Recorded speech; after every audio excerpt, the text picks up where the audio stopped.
Mana qizlar qaranglar, gematoma. Qonavasiz, qon kelyapti. Gematoma bo'lganda ham gematoma. O'lchami juda katta. Mana qarasanglar, sizlar ham o'zingizcha bo'lib tushunib ketasizlar. Polni ko'chgan atrofi оболочкasi ko'ryapsizlar. Mana gematoma, normalniy gematomamiz bor.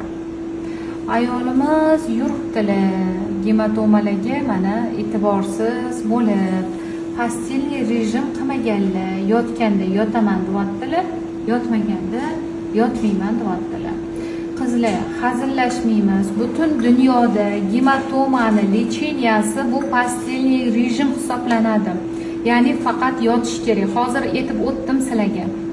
Pastelniy rejim degani og'ir yuklardan chegaralanish, yotish, faqat hojatxonaga borish dedim. Asli nima qilasizlar? Hamma ishtiqa bo'lib